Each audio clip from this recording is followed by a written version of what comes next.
स्वः तत्सवितुर्वरेण्यम् भर्गो देवस्य धीमहि धियो यो नः प्रचोदयात्। ओम शांति शांति शांति। ओम परमपिता परमात्मा। ఓం ఓముకు వందనాలు. ఋషులకు, మహర్షులకు, మునులకు, యోగులకు, గురువులకు, ఆచార్యులకు, అధ్యాపకులకు, పెద్దలకు, మాతాపితలకు, శ్రేయోభిలాషులకు, మిత్రులకు అందరికీ వందనాలు. సర్వేభ్యో నమో నమః. ఓం అథ చాణక్య నీతి దర్పణః శోధ పూర్ణ సంస్కరణ భాష్యకార పరమహంస స్వామి జగదీశ్వరానంద సరస్వతి గారు రాజనీతి సముచ్చయం అనే పుస్తకం రాయడం జరిగింది. దాని పేరే ఇది చాణక్య నీతి దర్పణం. ఏకాదశ అధ్యాయం 11వ అధ్యాయంలో 11వ శ్లోకం వరకు చెప్పుకున్నాం. ఋషి జీవనం, ఋషి అని పిలువబడాలంటే ఇప్పుడు మనం ఋషులు కావడానికి మంచి ఉపాయం చెప్పడం జరిగింది ఆచార్య చాణక్య గారు. ఏమిటది? ఋషులు అనబడతారు మీరు కూడా, నేను కూడా, అందరం కూడా. ఏమి చేస్తే అనబడతారు? గుర్తుందా? తపస్సు. నిన్న శ్లోకం వ్యవసాయం అంటే దున్ని పండించిన పంటలు కాకుండా వనంలో సహజంగా పండినటువంటి దుంపలు కానీ పళ్ళు కానీ ఏవైనా వన భోజనం చేస్తే వన భోజనం ఉండాలి. ఇంకేముండాలి? ఇంకోటి ఉంది,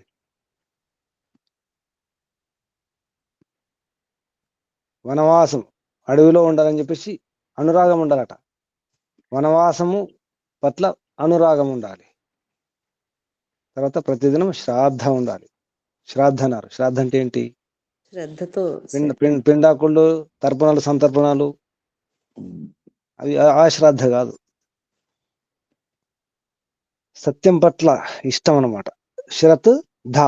శ్రత్ అంటే సత్యం, ధ అంటే ధారణ. సత్యాన్ని ధరించడమే శ్రాద్ధ. శ్రద్ధయా యత్ కరోతి తత్ శ్రాద్ధం. శ్రద్ధతో ఏదైతే చేస్తామో ఆ పని కావచ్చు, దానం కావచ్చు, భోజనం కావచ్చు, అన్ని శ్రాద్ధములే.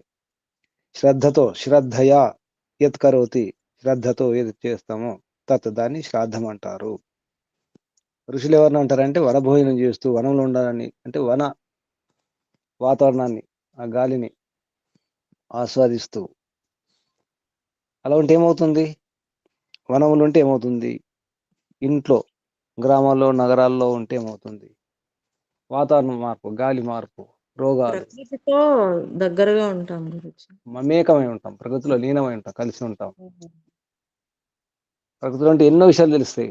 ఋతుల యొక్క మార్పు కూడా తెలుస్తుంది. ఇది వసంత ఋతువా, చెట్లను చూసి చెప్పవచ్చు. ఇదే ఋతువు, శిశిర ఋతువా, ఏ ఋతువు. సూర్యుడిని చూసి టైం చెప్పేవాళ్ళు కదా గురించి. సూర్యుని చూసి, నీడను చూసి, శ్వాసను గమనించి, ఊరికే శ్వాస ముక్కు దగ్గర వేలు పెట్టుకొని చెప్పేవాళ్ళు సమయం. శ్వాస ఇడ పింగళ మార్పు వస్తుంది, అటు ఇటు మారుతుంటాయి.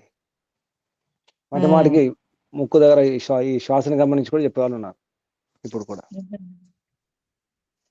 అందుకే అడవిలో ఉండండి, ఋషులు కండి. రండి ఋషులు రండి. విపినారాయణ గారు ఋషి అయిపోయారా? అప్పలనాయుడు గారు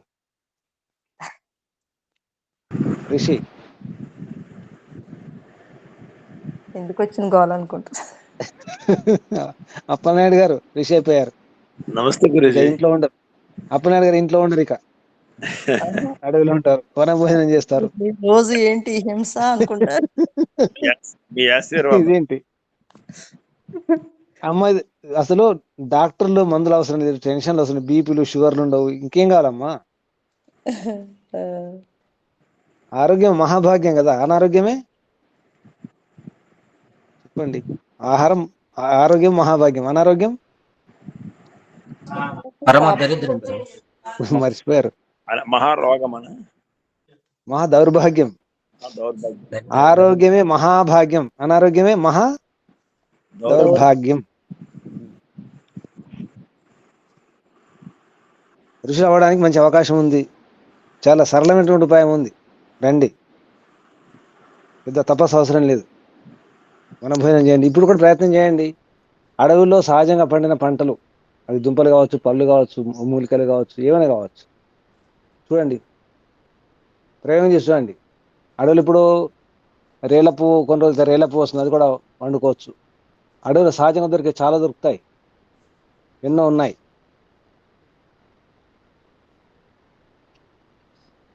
తర్వాత శ్లోకం చూడండి. ఎవరిని ద్విజులు అంటారు, ఎవరిని, కొన్ని తిట్లు వస్తాయి తర్వాత శ్లోకాలలో. విప్రులే కావచ్చు, పండితులే, బ్రాహ్మణులే కావచ్చు, కానీ వారు చేసే పనిని బట్టి కూడా పేర్లు మారిపోతాయి. బ్రాహ్మణుల ఎన్నో వయసులో. ఇప్పుడు శ్లోకం 12వ శ్లోకంలో ఎవరిని ద్విజులు అంటారు అనే విషయంలో, ఏక ఆహారేణ సంతుష్ట షట్కర్మ నిరత సదా ఋతుకాలాభిగామి చ స విప్రో ద్విజ ఉచ్యతే. 12వ శ్లోకం. మునిశేఖర్ గారు కయారి ఉన్నారా? గారిది దొరికింది గురుజీ. అమ్మా, కయారి గారి చాణక్యనీతి దొరికింది. దొరికిందా? ఓపెన్ అవుతుందా? ఆ, ఏకాహ ఏకాహారేణ ఏక ఆహారేణ, ఏక ఆహారేణ ఏక ఆహారేణ సంతుష్ట. రోజుకొకసారి భోజనముతో ఉమ్, సంతుష్ట సంతోషించిన వారును ఉమ్. సదా ఎల్లప్పుడూ షట్కర్మ నిరత 6 కర్మల యందు దీక్ష కలవాడు చ మరియు ఋతుకాలాభిగామి ఋతుకాలమునందే స్త్రీ సంగమము చేయువాడునైన నహ ఆ విప్రహ బ్రాహ్మణుడు అన్నా ద్విజ కదమ్మా, సహా అది సహా సహ సహ ఆ అతడు. గురించి ఆ బ్రాహ్మణుడు విప్రహ సవిప్ర, ఆ బ్రాహ్మణుడు. ఉమ్, ద్విజ. ద్విజుడని ఉచ్యతే చెప్పబడుచున్నాడు. తాత్పర్యం రోజుకొక్కసారి భోజనముతోనే సంతుష్టుడగును. రోజుకొక్కసారి భోజనముతోనే సంతుష్టుడగును. మీకు నచ్చింది కదమ్మా, ఇది మీకు నచ్చింది. ఆ, మీ పని అదే కదా. అవును. చాలా మంది తెలియదు. అమ్మగారు మొన్నటి వరకు అసలు మౌనంగా ఉన్నారు. వాణమ్మ గారు ఇప్పుడు ప్రకటిస్తున్నాము. అయిపోయిన తర్వాత మంచి పనులు ముందు ప్రకటించకూడదు. అయిపోయిన తర్వాత వాణమ్మ గారు మొన్నటి వరకు మౌనంగా ఉన్నారు. భోజనం కూడా ఇప్పుడు భోజనం చేయట్లేదు, పళ్ళు అటువంటివి తీసుకుంటున్నారు. వాణమ్మ గారు ఋషి అయిపోయారు. శరీరం అయిన తర్వాత శుద్ధి. అయిన తర్వాత చెప్తున్నాం ఇప్పుడు. వాణమ్మ తర్వాత చేయబోవడం కాదు, చేసేసారు, చేస్తున్నారు. ఇంకా భోజనం మార్చేసుకున్నారు. మీరు కూడా వన భోజనం చేయండి. వన భోజనమే మన భోజనం, వన భోజనమే మన భోజనం. ఏకాహారం కాదు, మొత్తం అసలు ఆహారమే లేదు. అమ్మగారు, వానమ్మ గారు పళ్ళు ఇంకా ఏం తీసుకుంటున్నారు? వెజిటబుల్ జ్యూస్, పళ్ళు, పాలు, మజ్జిగ ఇట్లాంటివి. అన్నం లేదు. డ్రై ఫ్రూట్స్తో ఒక లడ్డు. ప్రయత్నం చేయండి. అప్పలనాయుడు గారు, ఆరోగ్యం కావాలంటే ఇటువంటి సాధన అవసరం. ఎవరైనా ఆరోగ్యం కావాలంటే కొంచెం సాహసం చేయండి. చెప్పండి అమ్మా, చెప్పండి. రోజుకొక్కసారి భోజనముతోనే సంతుష్టుడును 6 కర్మలు నియమముగా చేయువాడు ఋతుకాలగామియునగు బ్రాహ్మణుడు ద్విజుడని చెప్పబడును. వివరణ ఒక నిమిషం, బ్రాహ్మణునకు ఒక నిమిషం అమ్మా. ద్విజుడు అంటే రెండవ జన్మ కదా. మనకు తెలిసినటువంటి ద్విజుడు ఎవరు? గురుకులంలో ఒకసారి జన్మ అమ్మ నుండి అమ్మ కదా, నుండి తర్వాత రెండో జన్మ గురుకులం నుండి. గురువు అంటే దగ్గర గురువు గర్భం నుండి. గురు గర్భం అంటే ఏంటి? గురుకులమే. గురుకులం. గురువారి గర్భము గురుకులం, అది ద్విజన్మ అన్నారు. ఇక్కడ ద్విజన్మ ఏమంటున్నారు చూడండి, చాలా సరళంగా ఉంది ఈ ద్విజం. ఒకసారి భోజనం చేసుకోవాలి, చాలా సరళంగా ఉంది. ఈ మార్గం బాగుంది. షట్కర్మ నిరత, ఇది బాగా గుర్తుంచుకోవాలి. వివరణలు వస్తుంది. షట్కర్మ అంటే బ్రాహ్మణు యొక్క లక్షణాలు ఏమిటి, మనుస్మృతిలో వస్తుంది. అది అధ్యయనం, అధ్యాపనం, యజనం, యాజనం, దానం, ప్రతిగ్రహం 6 షట్కర్మలు ఇవి చేస్తుండాలి. ఋతుకాలాభిగామి ఉండాలి. ఋతుకాలాభిగామి తర్వాత వస్తుంది వివరణ. చెప్పండి అమ్మా, వివరణ చెప్పండి. గురుజీ, బ్రాహ్మణునకు 6 కర్మలు నియమింపబడినవి. అధ్యాపనం, అధ్యయనం, యజనం, యాజనం తథా దానం ప్రతిగ్రహం చైవ బ్రాహ్మణా నామ కల్పయత్. మనుస్మృతిలోని శ్లోకం ఇది.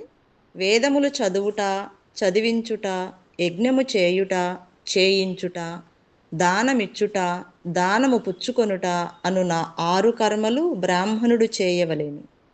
అవి చేసిన వాడే బ్రాహ్మణుడు. తర్వాత ఋతుగామి. స్త్రీలకు స్వాభావిక ఋతుకాలము 16 రాత్రులు. వానిలో మొదటి 4 రోజులు రజోదర్శనమగుట వలన నిందితములు. ఆ 4 రోజులలో సమాగమము చేసిన వ్యర్థము మరియు కారణము కూడా. 11, 13 రాత్రులు నిందితములు. మిగిలిన 10 రాత్రులు సంగమమునకు శ్రేష్టములు. సంతానము కావలసిన వారు ఆ 10 రాత్రులలో సంగమము చేయవలెను. ఆ విధముగా ప్రవర్తించిన వాడే ఋతుగామి అనబడును. అట్టివాడు గృహస్థుడైనను బ్రహ్మచారియే అగును. బ్రహ్మచారియే. ఇక్కడ ఈ 16 రోజులు ఏంటంటే ఋతు దర్శనం అయిన తర్వాత అక్కడ నుంచి మొదలు 4 రోజులు నిషేధములు, రజోదర్శనం తర్వాత 4 రోజులు అవి నిందితాలు. తర్వాత 11వ రోజు 13వ రోజు 11, 13 11వ రోజు 13వ రోజు అవి కూడా అంటే మొత్తం 16. అంటే సంతానం కొరకు, సంతానం కావాలి, సంతానం కొరకే అనుకుంటే ఇవి 16. అంటే తర్వాత 17 రోజు 18 తర్వాత సంతానం కాదు. తర్వాత అందులో 4వ రోజు నుంచి 4 రోజుల వరకు నిందితములు కాబట్టి 5వ రోజు నుంచి లెక్క అనమాట. 5, 6, 7, 8, 9, 10, 11 లేదు, 12, 13 లేదు, 14, 15, 16. 16 నుంచి 6 పోతే 10 రోజులే ఉంటాయి. అందులో మళ్ళీ సరి సంఖ్య, బేసి సంఖ్య చూసుకోవాలి. సరి దినాలు, బేసి దినాలు. 5వ రోజు, 7వ రోజు, 9వ రోజు, 11 రోజు నిషేధం లేదు. మళ్ళీ 15 ఒకటి ఉంటుంది. అవి ఆ రోజుల్లో కలిస్తే ఆడపిల్లలు పుడతారు. తర్వాత 6, 8, 10, 12, 14, 16 ఈ రోజులు కలిస్తే మగ పిల్లలు పుడతారు. ఇది కూడా ఒక సూత్రం ఉంది. సంస్కార విధిలోనే అక్కడ ఉన్నట్టుంది. సంస్కార విధిలో వస్తుంది. ఆయుర్వేదంలో చాలా స్పష్టంగా ఉంది, చరకంలో, సుసూత్రంలో. తర్వాత చెప్పండి. లౌకికే కర్మణి రతః పశూనాం 13వ శ్లోకం అది. చెప్పండి. వాణిజ్య కృషి కర్తాయః స విప్రో వైశ్య ఉచ్యతే. యహ ఎవడు లౌకికే సాంసారికమైన కర్మణి పనియందు రతః ప్రీతి కలవాడో పశూనాం పశువుల యొక్క పరిపాలకః రక్షకుడో వాణిజ్య వ్యాపారము కృషి వ్యవసాయము కర్తాచ చేయుచున్నాడో సహ ఆ విప్రః బ్రాహ్మణుడు వైశ్యః వైశ్యుడని ఉచ్యతే చెప్పబడుచున్నాడు. తాత్పర్యము: సాంసారిక కర్మలయందు నిమగ్నుడై పశుపోషణ చేయుచు వ్యాపారము కర్షక వృత్తి అంటే పొలము పని వ్యవసాయము చేయు బ్రాహ్మణుడు వైశ్యుడని చెప్పబడుచున్నాడు. బ్రాహ్మణుడే కానీ వైశ్యుడు అనబడతాడు. చేసే పని ఏమిటి? విద్వత్తు ఉంది, పాండిత్యం ఉంది, అన్నీ ఉన్నాయి. కానీ చేసే పని ఏమిటి? వ్యవహారం లౌకికంగా అంటే లౌకిక ఈ బయట వ్యవహారం పని చేస్తాడు అనమాట. వ్యాపారాలు చేయడం, వ్యవసాయం చేయడం కూడా వైశ్య వృత్తియే. పశుపాలన కూడా వైశ్య వృత్తియే. అంటే ఈ డైరీ ఫామ్ పెట్టి పాలు, పెరుగు అమ్మడం, నెయ్యి అమ్మడం ఇటువంటి అవి కూడా వైశ్య వృత్తి. అది గురుజీ అట్లా కాకుండా పూర్వకాలంలో ప్రతి బ్రాహ్మణుడి ఇంట్లో ఆవులు ఉండేవి.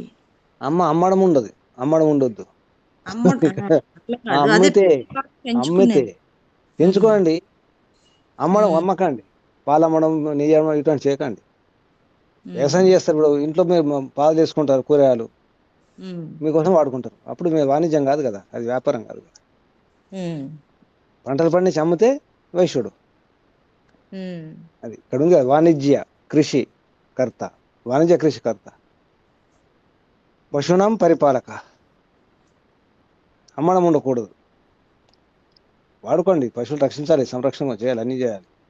అమ్మడం ఉండకూడదు. అమ్మితే వైశ్యులు కదా. అన్నీ ఉన్నప్పుడు కూడా. అందుకే ఈ ఆశ్రమాల్లో వ్యాపారాలు చేయకూడదు. బాగా గమనించాలి. ఆశ్రమాల వారు వ్యాపారాలు చేస్తే మరి వ్యాపారాలు చేసే వాళ్ళు ఏం చేయాలి? వైరాగ్యం తీసుకోవాలా? ఆశ్రమాలు ఉన్నవారు బాబాలు, స్వాములు, గురువులు ఎవరుతున్నారో వీరు వ్యాపారం చేస్తే వ్యాపారం చేసే వాళ్ళు ఏం చేయాలి? సన్యాసం వాళ్ళు పుచ్చుకోవాలా? వాళ్ళు చేసుకుంటారు. వాళ్ళ వ్యాపారం వాళ్ళది, వీళ్ళ వ్యాపారం వీళ్ళది. వ్యాపారం చేసినట్టు ఆశ్రమాలు ఎందుకమ్మా?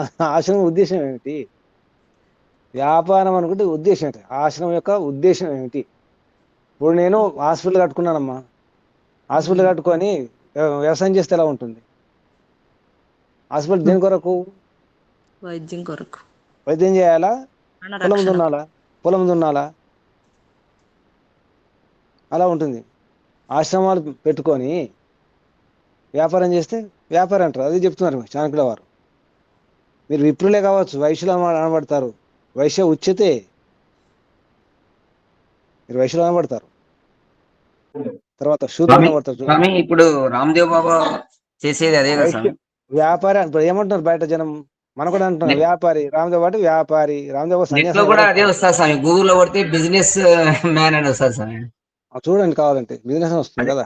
అవునవును. మల్టీనేషనల్, అది కూడా ఆ, ఇంటర్నేషనల్ కదా బిజినెస్. అంటే అది కూడా ధర్మం కోసమే కదా గురూజీ, వేరే దేశాల్లో అమ్మా మీరు ధర్మం కోసం చేయండి, అధర్మం కోసం చేయండి, వ్యాపారం వ్యాపారం వ్యాపారం అంటారు కదా. రాజకీయం చేస్తే ఇప్పుడు రాజకీయం చేస్తే ఇప్పుడు యోగేష్ గారు, ఎవరు యోగి గారు అన్నారు, ఆదిత్యనాథ్ యోగి, యూపీ ముఖ్యమంత్రి. ఏమంటారు? లీడర్ అంటున్నారు, ఏమంటున్నారు? అంతే అంటారు కదా. ఎంపీ, ముఖ్యమంత్రి, సీఎం, సీఎం, యూపీ, ఉత్తరప్రదేశ్ ముఖ్యమంత్రి అంటారు కదా. సన్యాసి కావచ్చు. ఏమంటున్నారు? ముఖ్యమంత్రి అంటున్నారు, ఏమంటున్నారు? అంతే. ఇదేం చాలా అంటే ఎందుకు చేయాల్సి వస్తుంది అక్కడ మళ్ళీ ప్రశ్నించుకోవాలి. ఎందుకు అలా చేయాల్సి వస్తుంది ఈ బాబాలు, స్వాములు, సన్యాసులు? అక్కడ ప్రశ్న. బయటంతా కల్తీ కాబట్టి. మరి ఆ తప్పెవరిది? వ్యాపారం చేసి మోసాలు, కల్తీ కాబట్టి. అటువంటి మరి కల్తీ కాబట్టి శుద్ధమైన పదార్థాలు ఇవ్వాలి కాబట్టి ఇచ్చే ప్రయత్నం చేస్తూ మళ్ళీ వారు కూడా కల్తీ చేస్తే, కంచెయే చేను వేస్తే కాపలేవారు? పరమేశ్వరుడు. సన్యాసి యొక్క ఉద్దేశం ఏంటి? ఈర్ష్యాద్వేషాలా? రాజకీయాలా? వ్యాపారమా? ఋషుల మహర్షులు ఏ వ్యాపారం చేశారు? ఇప్పుడు కూడా ఉన్నారమ్మా మంచి వాళ్ళు. ఇప్పుడు కూడా ఉన్నారు. కొందరు ఆచార్యులు ఉన్నారు. ఏ వ్యాపారం చేస్తారు? రోజాడు వాళ్ళు ఉన్నారు. ఏం వ్యాపారం? ఉన్న పుస్తకాలు వాళ్ళు ఫ్రీ అని చేస్తారు. రోజాడు వాళ్ళు అయితే అమ్మడం ఉద్దేశం పెట్టారు. ఇచ్చిన వాళ్ళు ఇస్తారనుకోండి, అట్లా రేట్లు ఉంటాయి. పుస్తకం రేట్లు ఉంటాయి. ఇస్తే ఇవ్వచ్చు, లేకపోతే లేదు. పుస్తకం పెద్ద పెద్ద పుస్తకాలు పనిచేస్తారు, గ్రంథాలు పనిచేస్తారు వాళ్ళు. ఆనంద్ ప్రకాష్ గారు ఉన్నారు. ఏం వ్యాపారం చేస్తారు? ఆనంద్ ప్రకాష్ గారు వ్యాపారం చేస్తున్నారా? కామెడీ స్వామి గారు ఉన్నారు. ఏం వ్యాపారం చేస్తారు? బయట వ్యాపారాలు ఏమి లేవు. పిడిచాడు ఆచార్య ఉన్నారు. స్వామి ఏం పేరమ్మా? చిదానంద సరస్వతి గారు, ఉదయనాచార్య.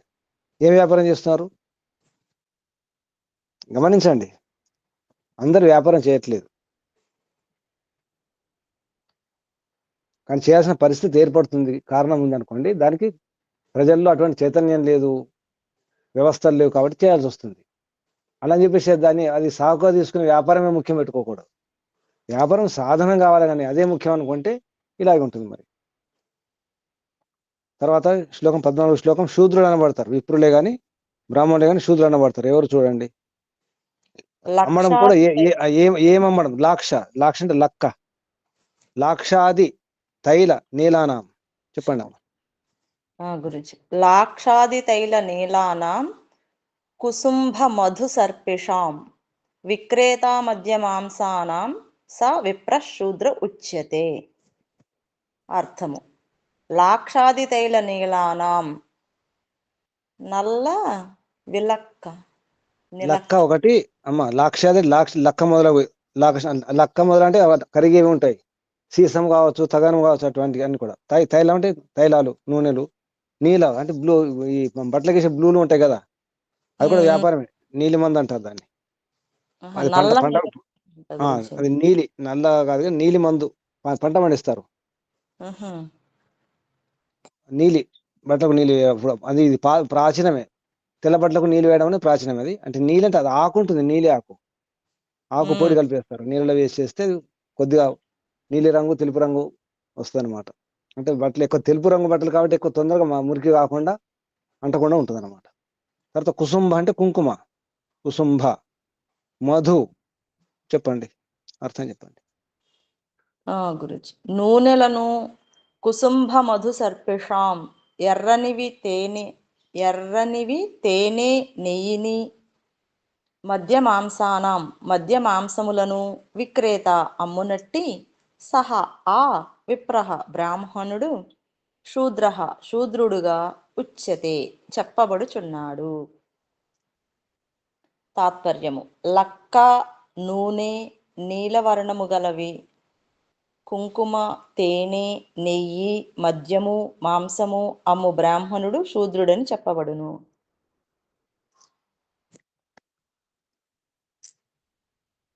గురూజీ మ్యూట్లో ఉన్నారు. ఇవి అమ్మితే లక్క మొదలగు వాటిని, నూనెలు, ఏ నూనె అయినా, నువ్వుల నూనె కావచ్చు, ఏ నూనె అయినా, నీలి మందు లాంటివి, రంగులు, కుంకుమ, పసుపు, ఇటువంటివి కూడా. మధు అంటే తేనె, ఘీ, నెయ్యి, మద్యం, మాంసం. విప్రులై ఉండి, బ్రాహ్మణులై ఉండి, చూసారా కన్నా బ్రాహ్మణులై ఉండి కోడిగుడ్లు అమ్మే వాళ్ళని రోడ్ల పైన. అవును ఇప్పుడు గురూజీ. మనం చూస్తాం బ్రాహ్మణులు కానీ గుడ్లు అమ్ముతారు, ఎన్ని అమ్ముతారు. ఒకప్పుడు వైశ్యులు గుడ్లు అమ్మేవాళ్ళు కాదు, ముట్టేవాళ్ళు కాదు. కిరాణా షాపులో కూడా ఇప్పుడు గుడ్లు అమ్ముతున్నారు కదా. ఎంత విపరీతం అన్నమాట. ప్రపంచం మారిపోయింది కదా. కాబట్టి అమ్ముతున్నారు గురూజీ, అప్పుడు తినేవాళ్ళు అవును, కాదు కాబట్టి అమ్మేవాళ్ళు. అదే తింటున్నారు కూడా, ఇప్పుడు అమ్ముతున్నారు. వీళ్ళని ఏమనాలి? శూద్రులు అనాలి. ఇక వింత ఏంటంటే తేనె అమ్మేవారు కూడా శూద్రులే, నెయ్యి అమ్మేవారు శూద్రులే. ఇదేంటి? తేనె మంచిదే కదా, నెయ్యి మంచిదే కదా, శూద్రులు అయిపోతారట. తర్వాత మార్జార అంటే పిల్లులాట, పిల్లి గుణాలు, అక్కడ మార్జార అంటారు. 15వ శ్లోకం చూడండి. పరకార్య విహంతాచ దాంభిక చెప్పండి. పరకార్య విహంతాచ దాంభిక స్వార్థ సాధక, ఛలీ ద్వేషీ మృదు క్రూర విప్రో మార్జార ఉచ్యతే. అర్థము పరకార్య విహంత ఇతరుల పని చెడగొట్టువాడు, దాంభిక మూర్ఖుడు, డాంబికుడు, స్వార్థ సాధక ఎట్లైనను స్వార్థమును సాధించువాడు, చలి మోసగాడు, ద్వేషించువాడు, మృదుహు పైకి మృదువుగా కనబడును, క్రూర లోపల క్రూర స్వభావము కలవాడునైన విప్రహ బ్రాహ్మణుడు, మార్జారహ పిల్లి వంటి వాడుగా ఉచ్యతే చెప్పబడుచున్నాడు.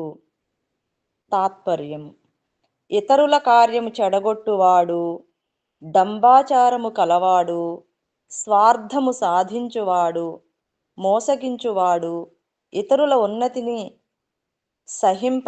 సహింపలేనివాడు, పైకి మృదు స్వభావముగా నుండి లోపల క్రూర స్వభావము గలవాడునైన బ్రాహ్మణుడు పిల్లి అని అనబడును. పిల్లి, బిడాల వ్రతిక, మనసుమతి వచ్చింది. బిడాల వ్రతిక, బకవ్రతిక, బిడాల వ్రతిక, ధర్మధ్వజ, ఇవన్నీ తిట్లు. ధర్మధ్వజ పేరు బాగుందా? ధర్మధ్వజ. ఇక్కడ ఒక తిట్టు బాగుంది, స్వార్థ సాధక.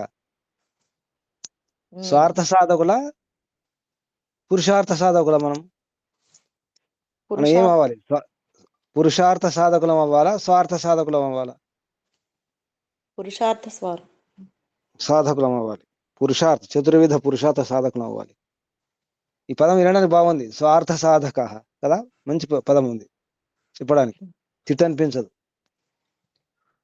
ఈ రకంగా తిట్టుకోవచ్చు. స్వార్థ సాధక, దాంభిక అంటే డంబాచారం అనమాట. డంబాచారం అంటే లేకుండా ఉన్నట్టు, డంబాచారాలు,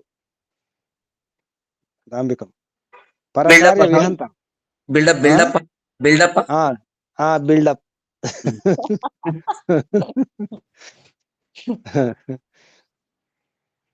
పరకార్య విహంత, పరకార్యం విశేషంగా హననం చేసేవాడు, చెడగొట్టేవాడు. చలి, చెలకపటం అంటాం కదా, ద్వేషి. మృదు, క్రూర అనడానికి ఇప్పుడు అర్థం తెలిసింది ఎప్పుడైనా? క్రూర జంతువులు ఎందుకంటారు చెప్పండి? పిల్లిని, కుక్కను, సింహాన్ని, పులిని, వీటిని క్రూర జంతువులు అంటారు. ఎందుకంటారు? అంటే చంపాలనే భావం పెట్టుకుంటాయి కదా లోపల. క్రూర దాని అర్థం ఏంటి అంటే, పదునైనటువంటి గోర్లు గాని దంతాలు గాని ఉన్న వాటిని క్రూర అంటారు. క్రూర అంటే అర్థం పదునైన అర్థం. పదునైనటువంటి కత్తి లాంటి గోర్లు ఉంటాయి, పదునైనటువంటి కత్తి లాంటి దంతాలు ఉంటాయి. క్రూర అంటే అదే అర్థం, పదునైన, గుచ్చుకుంటాయి, చంపేస్తాయి. మీరు పిల్లి గోరు చూడండి, కుక్క గోరు చూడండి, పులి, సింహం. పులి గోరు కూడా కొందరు మెడలు వేసుకుంటారు కదా, మెడలు వేసుకుంటారు కొందరు, పులి గోరు కట్టుకుంటారు.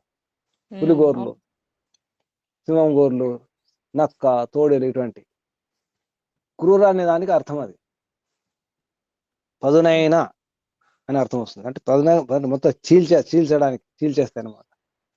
కత్తి లాంటి, పదున కత్తి లాంటి దంతాలు, గోర్లు అంటే క్రూర అంటారు. చంపకుండా పర్లేదు, చంపినా చంపకుండా, అంటే ఈ లక్షణాలు ఉంటే అది క్రూరం.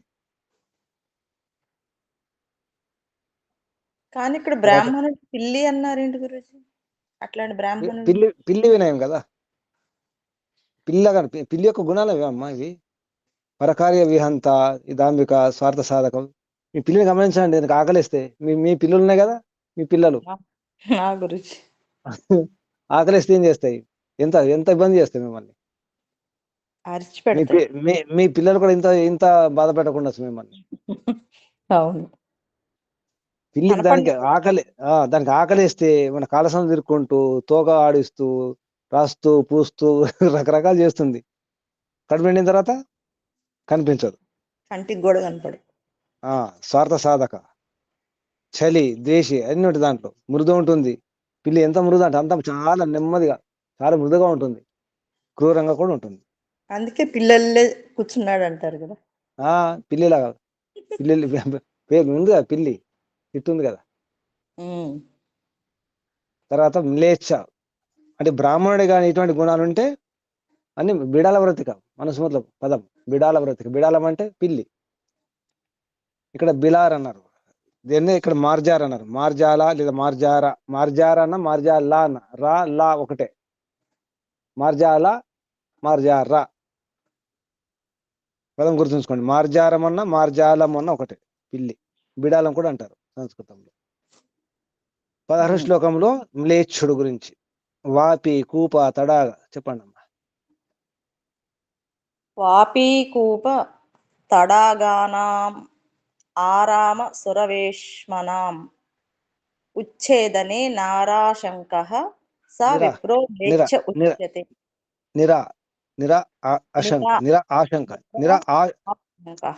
విడదీస్తే నిహి ఆశంకః. నిహి ఆశంకః మ్లేచ్ఛ ఉచ్యతే. వాపి, కూప, తడాకానాం దిగుడు బావి. తడగానాం ఇక్కడ కా అని పడింది. తడాగానాం. తడాగం అంటే చెరువులు, దిగుడు బావి అంట. వాపి అంటే దిగుడు, మన బోడబావి అంటారు దాన్ని. వాపికి బాపి అంటే బావి, బోడబావి అంటారు. ఈ పంట పొలాల బావులు ఉంటాయి కదమ్మా, అది బోడబావి అంటారు. బావిడి అని ఇందులో బావిడి అంటారు, బోడబావి అంటారు. బోడబావి, బోరు బావి అంటే గురించి అది వేరే. బోరు బావి ఇప్పుడు ఇది బోర్లు, అప్పుడు బోడబావిలు అంటే దిగి తీసుకోవచ్చు నీళ్లు. అది విశాలంగా ఉంటాయి, దిగొచ్చు, ఎక్కొచ్చు, భూమి మీద ఉన్నట్టే ఉంటాయి అవి. మెట్లు పెడతారా లోపల? మెట్లు పెడతారు. పంట పొలాల్లో ఉంటాయి చూడండి ఆ బావులు. కూపం అంటే మన చేద బావులు, మనం తాగే నీళ్లు తాగడానికి ఇది కూపములు. ఉహుం. వాపి కూప తడాగానం. దిగుడు బావి బావి చెరువు యొక్కయు ఆరామ సురవేష్మనాం ఉద్యానవనము దేవాలయముల యొక్కయు ఉచ్ఛేదనే నాశనము సుర చేయుటలో అక్కడ సుర అంటే దేవతలు, వేషం అంటే మందిరం, దేవమందిరం అంటే దేవాలయాలు అని అర్థం. సుర అంటే దేవతలు, వేషం అంటే గది లేదా మందిరము, ఆలయం. సురవేషం అంటే దేవాలయాలు, మందిరాలు. సురవేష్మానాం చెప్పండి. ఉచ్ఛేదనే నాశనము చేయుటలో నిరాశంక జంకులేనట్టి సహ ఆ విప్రహ బ్రాహ్మణుడు మ్లేచ్ఛుడని అంటే నీచుడు క్రూరుడు ఉచ్యతే చెప్పబడుచున్నాడు. తాత్పర్యము దిగుడు బావి బావి చెరువు ఉద్యానవనము దేవాలయము మొదలగు వానిని నిశ్శంకముగా నాశనము చేయు బ్రాహ్మణుడు మ్లేచ్ఛుడని చెప్పబడును. వివరణము ఆరామమనగా ఆడుకోను తోట, విహరించు ఉద్యానవనము, పూలను పండ్లను ఇచ్చు తోటను ఉపవనము ఆరామము అందురు. ఆరామాలు అంటే 2-3 పేర్లు వస్తాయి. బౌద్ధారామాలు అంటే ఆడుకోవడానికి, అంటే ప్రశాంతంగా ఉండడానికి, తిరగడానికి ఉండే వాటిని కూడా ఆరామాలు అంటారు. ఉద్యానవనాన్ని కూడా ఇప్పుడు మాటల్లో మన పార్కులు, గార్డెన్స్ అన్నమాట. పండ్లు ప్రధానంగా ఉండే వాటిని కూడా ఉద్యానవనాలు అంటారు. పుష్పాలు కూడా ఉండే వాటిని కూడా ఉపవనాలు. ఉపవనం అంటే ఉద్యానవనాలు, పార్కులు, గార్డెన్స్ అన్నమాట.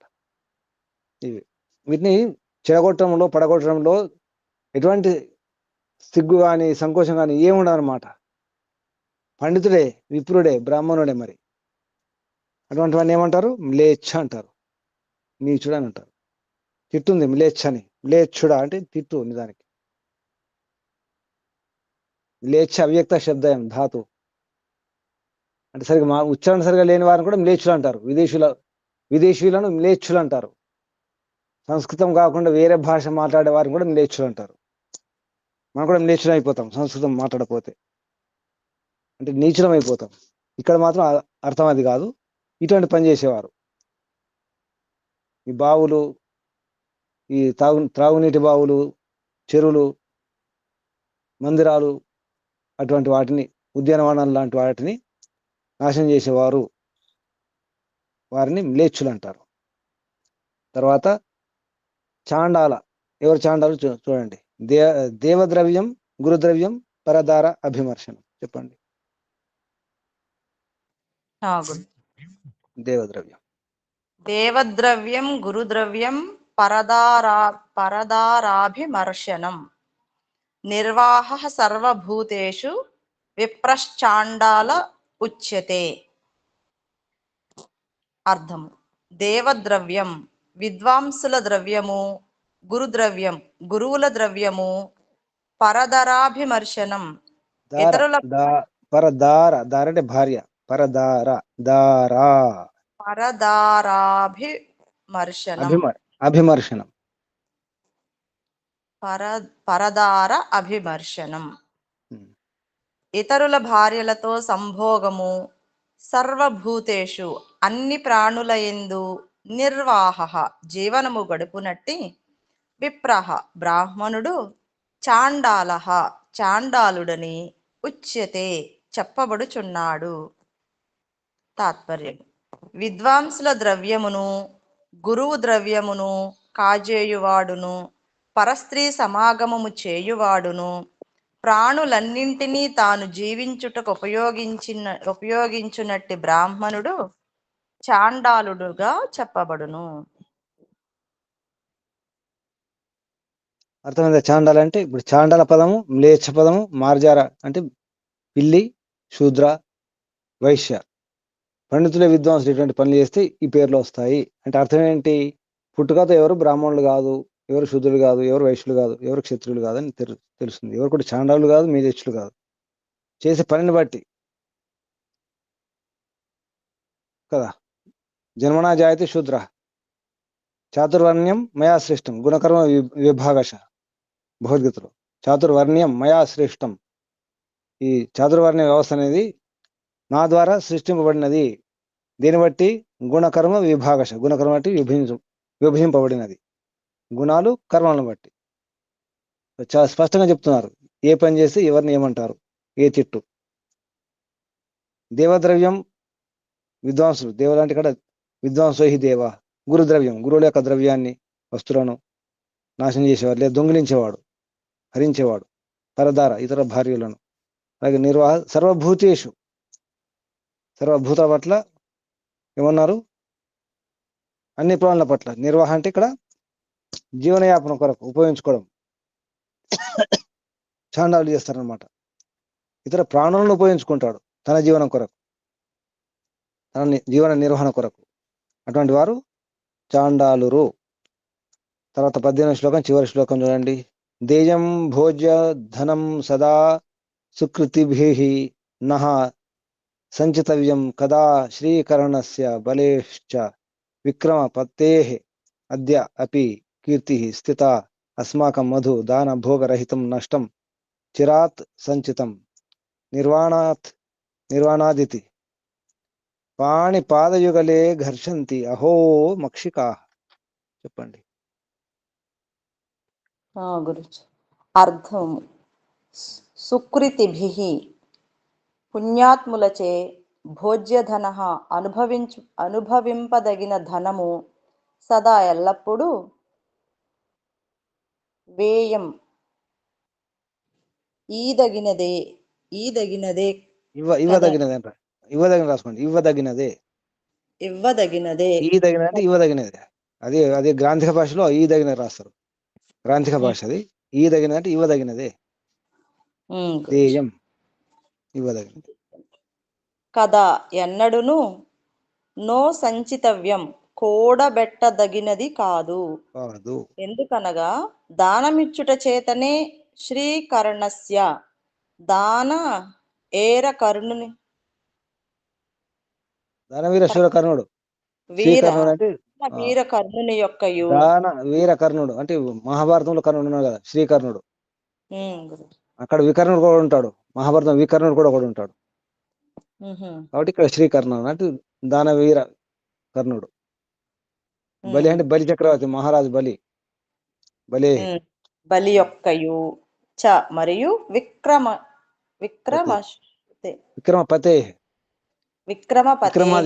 విక్రమాదిత్యుడు. విక్రమాదిత్యుని యొక్కయు కీర్తి యశస్సు అద్యాపి ఇప్పటికి కూడా స్థిత నిలిచియున్నది. అస్మాకం మా యొక్క మధు తేనె దాన భోగరహితం దానము చేయుటకో అనుభవించుటకు పనికిరానిది. చిరాత్ సంచితం మాం కీర్తి అద్య అపి. అద్య కీర్తి అద్య అపి. అద్యాపి సంధిలో వచ్చింది.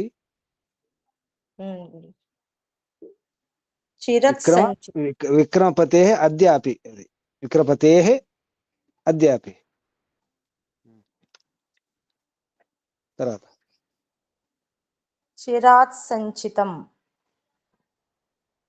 చాలా కాలము నుండి సంపాదింపబడినట్టిది అగు తేనె నిర్వాణాత్ నాశనమగుచున్నది. ఇది అని మక్షికోహో తేనెటీగలు పాణిపాదయుగలే చేతులు పాదముల జంటను ఘర్షంతి రుద్దుకొనుచున్నవి. అహో ఆశ్చర్యము. తాత్పర్యము. పుణ్యాత్ములు అనుభవించుటకు తగిన ధనము ఎల్లప్పుడూ దానము చేయుటకు సిద్ధముగా నుంచవలెను. పుణ్యాత్ములు భోగించడానికి అనుభవించడానికి తగిన ధనాలు ఎప్పుడు కూడా ఉంచాలట. ధనం కానీ అన్ని కూడా దానం చేయడానికి. అంటే ఇక్కడ మరొక అర్థం ఏంటంటే పుణ్యాత్ములు వారి దగ్గర ఏదైతే ధనం ఉంటుందో, సాధనాలు ఉంటాయో వారి దగ్గర ఉంచుకోరు, దానం చేయడానికి ప్రయత్నం చేస్తారని అర్థం ఇక్కడ. పుణ్యాత్ములు యొక్క ఏదైతే భోగించడానికి వాళ్ళ ధనం ఉంటుందో, సాధనాలు ఉంటాయో సదా దానం చేయడానికి ప్రయత్నం చేస్తారు. వాళ్ళ దగ్గర ఏదైతే ఎక్కువ ఉంటుందో అది ఎక్కువ వారి కోసం ఉంచుకోరు, దానం చేయడానికి ఉంచుకుంటారు పుణ్యాత్ములు. తర్వాత ఏముంది వాక్యం? ఎన్నడును కూడబెట్టదలపరాదు. ఉమ్. దానము చేసినందువలననే కర్ణుడు, బలిచక్రవర్తి, విక్రమాదిత్యుడు మొదలగు వారి కీర్తి నేటికిని ప్రసిద్ధముగానున్నది. దానము చేయకయు అనుభవింపకయు మనము కూడబెట్టిన తేనె నష్టమైపోవచ్చున్నదే అని తేనెటీగలు పశ్చాత్తాపపడుచున్నవా అన్నట్లు కాళ్ళు చేతులు పరస్పరము రుద్దుచున్నవి. ఈగలను గమనించారా? మామూలు ఈగలు కూడా ముందర ముందర ఆ కాళ్ళు ఉంటాయి కదా, అవి చేతులు అన్నమాట రుద్దుకుంటుంటాయి ముందర. గమనించారా? మన చేతులు రుద్దుకున్నట్టు రుద్దుకుంటుంటాయి, వెనకాల కూడా రుద్దుకుంటుంటాయి. అంటే పశ్చాత్తాపం చెందుతున్నట్టు. అవి సామాన్యంగా ఆ మకరాన్ని తీసుకొచ్చిన తర్వాత తేనెగా మార్చేస్తాయి. వాటి కొరకు కాదు, తెచ్చిన తేనెటీగలు అవి అవి తాగడం ఉండదు.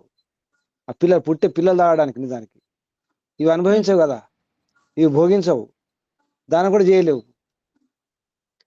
తేనె జుంటి ఏముంది, తేనె జుంటిగలి నరసింహ శతకంలో వస్తుంది.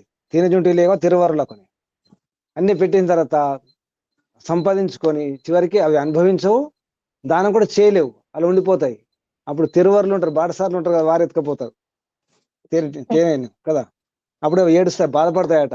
అయ్యో మేము తినలేకపోతుంది, దానం చేయలేకపోతుంది అని చెప్పేసి ముందట 2 కాళ్ళు, 2 చేతులు, వెనక 2 కాళ్ళు రుద్దుకుంటూ ఉంటాయి. పాని పాద యుగలే. ముందట రెండు కాళ్ళను అవి మనం చేతులు అనుకోవాలి. రుద్దుకుంటుంటే బాధపడుతున్నట్టు అనిపిస్తుందట.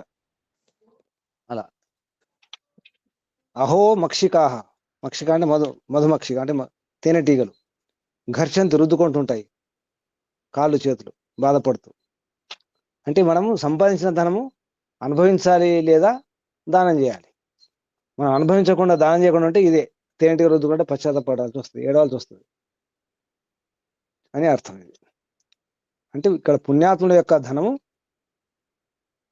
వారు భోగించడానికి ఎక్కువ ఉంచుకోరు, దానం చేయడానికి ఉంచుకుంటారు. అలా ఉంచాలి.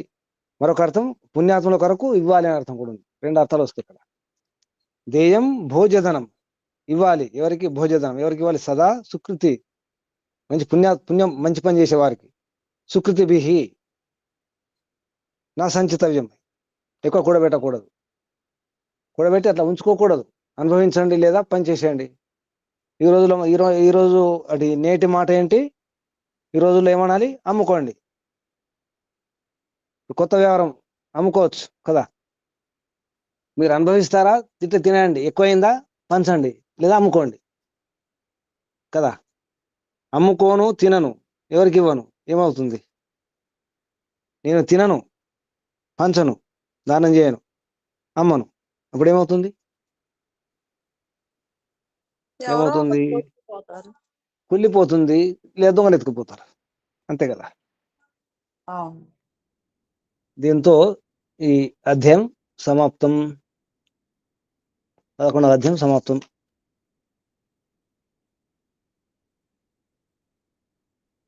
ఎంత విద్వత్తున్నా ఏదున్నా చివరికి మన వ్యవహారం సరిగా లేకపోతే ఇటువంటి స్థాయికి పడిపోతాం.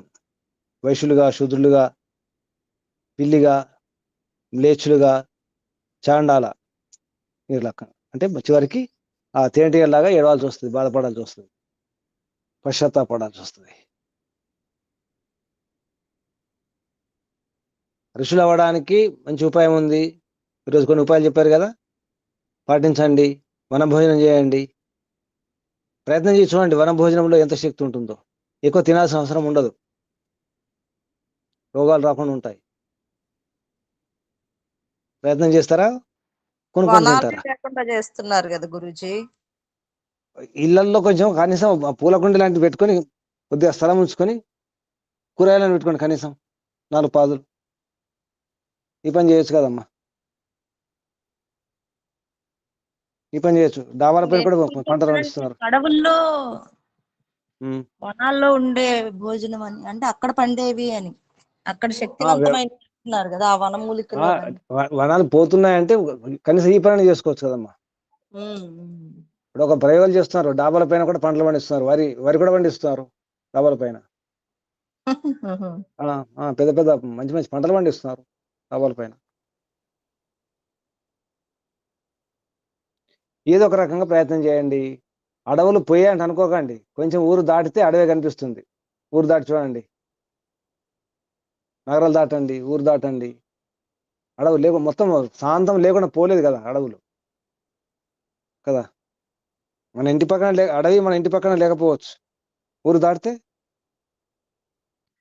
అడవి లేకుండా కొన్నాళ్ళకి అయిపోతాయేమో గురు. లేదమ్మా. మళ్ళీ మళ్ళీ ప్రయత్నం చేస్తున్నారు అడవుల గురించి, అడవులు పెంచడం ఈ ఆలోచన మధ్య వచ్చేసింది. చూశాను గురుజీ, పెంచే వాళ్ళు ఎంత కష్టపడి మళ్ళీ అడవులను తయారు చేస్తున్నారు. చేస్తున్నారు కొందరు స్థలం చెట్లు కొనుక్కొని నాటి 10-20 ఎకరాలు. చెట్లు. ఈ ఆ ఖమ్మం దగ్గర ఒకరు ఉన్నారమ్మా, ఒక 100 ఎకరాలు ఎంత తీసుకొని మొత్తం అడవి పెంచేసారు. అంటే ఒక్క వ్యక్తి, ఆయన రిటైర్డ్ అవును, ఎంఆర్ఓ అనుకుంటా. అది చూశాను గురూజీ. ఇంటర్వ్యూ వచ్చింది వారిది. మొత్తం అవును. అడవి తయారు, ఒక వ్యక్తి మొత్తం అడవి అక్కడ చెట్టు కొట్టనివాడు.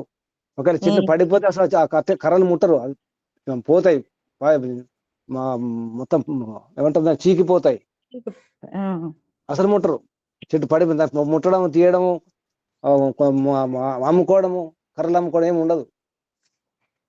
అంతే, ఉమ్. అది వదిలేస్తారు అంతే. మంచి అడవి తయారైపోయింది. అలా ప్రయత్నం చేస్తున్నారు. మళ్ళీ అవును. ఎప్పుడు ఖాళీగా ఉండదు ప్రపంచం. ఆలోచిస్తారు. ఎవరి పని ఇదంతా వాళ్ళు చేసుకుంటున్నారు గురూజీ. భగవంతుని వ్యవస్థ ఉందమ్మా. తీసేసేవాళ్ళు తీసేస్తున్నారు, మళ్ళీ దానికోసం ప్రయత్నం చేసేవాళ్ళు చేస్తున్నారు. ప్రపంచంలో పూర్తిగా అధార్మికులు ఉండరు, పూర్తిగా ధార్మికులు ఉండరు. కాబట్టి ఉమ్. ప్రపంచం అనుకోవద్దు, నిరాశ అవసరం లేదు. మనం చేసే పని మనం చేస్తున్నామా లేదో చూసుకోవాలి. మనం చేసే పని మనం చేయాలి, అది అవసరం. ఏం నేర్చుకున్నారు ఈరోజు? తిట్లు నేర్చుకున్నారా? మనం ఎందులోకి వస్తున్నాం? లేచులమా, పిల్లులమా? ఎందులోకి వస్తున్నాం? చాండాలా? గురూజీ, మీరు మొన్న బయట ఏదన్నా చేసుకొని అప్పుడు ఈ పౌరోహిత్యం యజ్ఞ యాగాదులు చేసి దక్షిణ అడగకూడదు, బ్రతకడానికి ఏదో ఒకటి చేయాలన్నారు కదా. మరి అవును. పౌరోహిత్యం చేసేవాళ్ళు బ్రాహ్మణులు, మళ్ళీ బయట ఏదో ఒకటి చేసినప్పుడు మళ్ళీ వాళ్ళు శూద్రులు అయిపోతారు కదా, వ్యాపారస్తులు శూద్రులు. అమ్మ ఇప్పుడు జీవనం కొరకే అనే ఉద్దేశంతో చేస్తే తప్పు అవుతుంది. చేయండి, పౌరోహిత్యం చేయండి, డిమాండ్ చేయకండి ఇంత ఇవ్వాల్సిందే అంత ఇవ్వాల్సిందే అని చెప్పేసి. ఇస్తే తీసుకోండి, కానీ ఇది లేకపోతే బ్రతకలేను అంటే కష్టం అవుతుంది. డబ్బు గురించే అవుతుంది కదా, ధర్మం గురించి లేదు కదా. ఉద్దేశం ఏమవుతుంది? మానసికంగా ధర్మ ప్రచారం లేదు, జీవన నిర్వహణ ఉంటుంది. అంటే మనస్ఫూర్తిగా చేయలేము కదా. అప్పుడు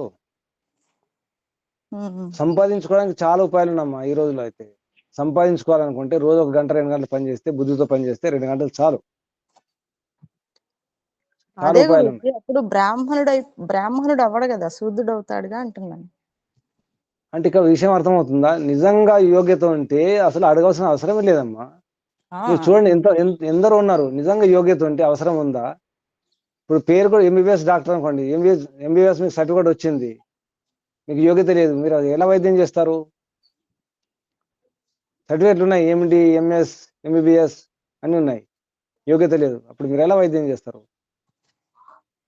ఎందరో ఉన్నారు ఎంటెక్లు చేసి, బీటెక్లు చేసి, పిహెచ్డీలు చేసి ఊరికే ఉన్నవారు ఉన్నారు, వేరే పనులు చేసుకుంటున్నారు. అంటే యోగ్యత లేనట్టే కదా, ఇష్టం లేనట్టే కదా. చెప్పేది ఒకటి, మీరు యోగ్యత పెంచుకోండి, నిండా మునగండి, మీరు డబ్బులు అడగాల్సిన అవసరం లేదు కదా. అవును. ఎందరు లేదు. ఇప్పుడు ఉదయనాచార్య ఉన్నారు, ఇప్పుడు నేను అడుగుతున్నాను డబ్బులు, ఎప్పుడు డిమాండ్ చేయను నేను ఎక్కడ కూడా. కానీ ఇస్తుంటే మీ ఇష్టం అంటాం అంతే. డబ్బు గురించి అది అలా ఉండకూడదు, డబ్బు గురించే ఉండకూడదు. ఉండకూడదు కానీ అవసరమే కదా. ఎవరు వద్దంటున్నారమ్మా? దానికి మీరు యోగ్యత పెంచుకోండి. ఆ పౌరోహిత్యంలోనే నేను చెప్పేది, మీ ఆ పౌరోహిత్యం అనుకుంటున్నారు, యోగ్యత పెంచుకోండి, అడగకుండా డబ్బులు వస్తాయి. మీరు నిజాయితీ ప్రచారం చేయండి, ఉన్నట్టు సత్యం ప్రచారం చేయండి, ఉన్నది చెప్పండి, ఎందుకు డబ్బులు రావు? వస్తాయి గురూజీ, ఆ నమ్మకం ఉండాలి. అదే అక్కడ ఉంది కదా. ఆ సమర్పణ భావం ఉన్నప్పుడు తప్పకుండా. పూర్తి విశ్వాసం పెంచుకోండి, నిండా మునగండి, సమర్పణ చేసుకోండి, అడగాల్సిన అవసరం లేదు. మీరు చేసుకుని వెళ్ళిపోండి అంతే. చేసుకుంటే ముందుకు వెళ్ళిపోండి. వాళ్ళు ఎప్పుడో ఒకసారి అంటే అప్పుడే వాళ్ళు దక్షిణ ఇవ్వకపోవచ్చు, కానీ వారు ఇవ్వకపోవచ్చు. తర్వాత ఈ వ్యవహారం చూసిన తర్వాత 10 మంది ఇచ్చేలా తయారవుతారు, గుర్తుంచుకోండి. ఒక్కరివ్వరు, కానీ 10 మంది ఇచ్చేవారు మొదలవుతారు. అలా అలా అలా ఆ పేరు రావాలి మీకు. వీరు అడగరు వారి కోసం ఏం చేసుకోరని పేరు వస్తే ఆ సహనం ఉండాలి. గారి వాళ్ళు అదే చేస్తారు గురూజీ. ఆ కార్యక్రమాలు చేసినప్పుడు ఏం అడగరు, అవును. కానీ ఈ ఈ వృద్ధాశ్రమాలకి ఇట్లాంటి ఏమైనా చేసినప్పుడు ఇచ్చేస్తారు, తప్పకుండా ఇస్తారు.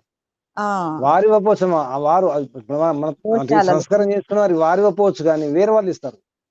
వేరే వాళ్ళు ఇస్తారు, వాళ్ళను కూడా అట్లాంటప్పుడు అడిగినప్పుడు ఇస్తారు. వాళ్ళు ఇస్తారు కదా, వీళ్ళు వీళ్ళు సర్వీస్ చేస్తున్నారు అనేది వాళ్ళకి తెలుసు కదా. తెలియాలి కదా, మరి చేయాలి కదా, మరి నిజాయితీగా. అవును. ఒకే ఒకటి ఉందమ్మా, నిజాయితీగా చేసుకుంటూ ఉండండి. అది మీరు ఏ పని, ఇంట్లో కానీ బయట కానీ ఏ పని చేసే ఉద్యోగం కూడా నిజాయితీగా ఉద్యోగం చేయండి, అసలు సమస్య రాదు. వ్యవసాయం చేసి నిజాయితీగా వ్యవసాయం చేయండి, ఏ పని చేయండి. చివరికి ఏమంటారంటే దొంగతనం చేసినా నిజాయితీగా దొంగతనం చేయండి. అడిగి నాకు ఈ అవసరం కాబట్టి నాకు అవసరం ఉండి దొంగతనం చేయాల్సి వస్తుంది, ఏమనుకోకండి. కావాల్సినవి ఇవ్వండి. నాకు ఇంతే, మరి ఎక్కువ వద్దు, నాకు కావాల్సిన ఇంతే, నాకు 1000 రూపాయలు చాలు, అంతే, ఎక్కువ ఇవ్వకండి అని దొంగతనం చేయండి నిజాయితీగా. నేను తీసుకెళ్తుంటే మీరు చూస్తా కూర్చోండి. ఎక్కువ ముట్టను నేను. మంచి దొంగ ఉన్నారు, మంచి దొంగలు కూడా ఉంటారు కదా. ఏ పని చేసినా నిండా మునిగి చేయండి. వయం శ్యామ పతయో రయినామని ఆ వాక్యం యొక్క అర్థం ఏంటి? వయం శ్యామ అగుదుముగాక రయినాం, ధనైశ్వర్యులు కాదు, మొత్తం చక్రవర్తి రాజ్యం యొక్క రయినాం పతయ పతులం అగుదుముగాక, శ్యామ అగుదుముగాక, స్వాములం సాములం, వయం పతులం ఐశ్వర్యపతులం, వయం శ్యామ పతయ రయినాం.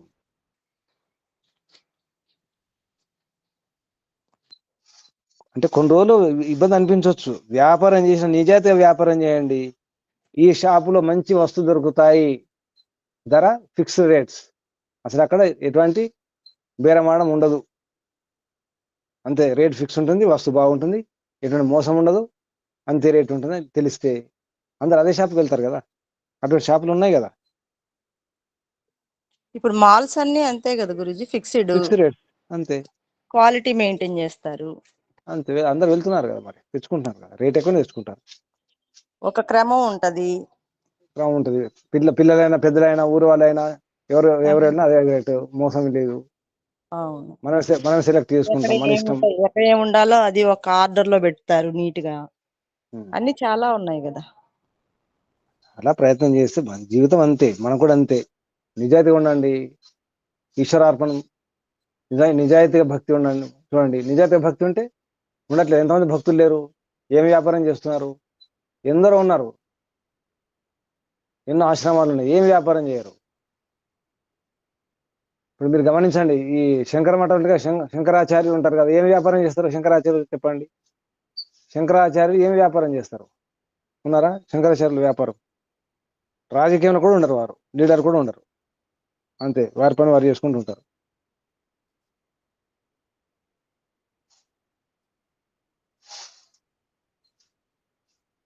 ఇది అర్పణం, సమర్పణం చేసుకోవాలి. ఒక తిట్టు వచ్చింది కదా, స్వార్థ సాధకులు కాకండి, సరేనా? ఏ సాధకులు కావాలి? పురుషార్థ సాధకులు కావాలి. శుభం. ముగించేద్దామా? ఇంకేమైనా ప్రశ్నలు, సందేహాలు, అడగడాలు, అడిగేది ఏమైనా ఉందా? ముగించేద్దాం. శుభం. సర్వేభ్యో నమో నమః. ఓం శం.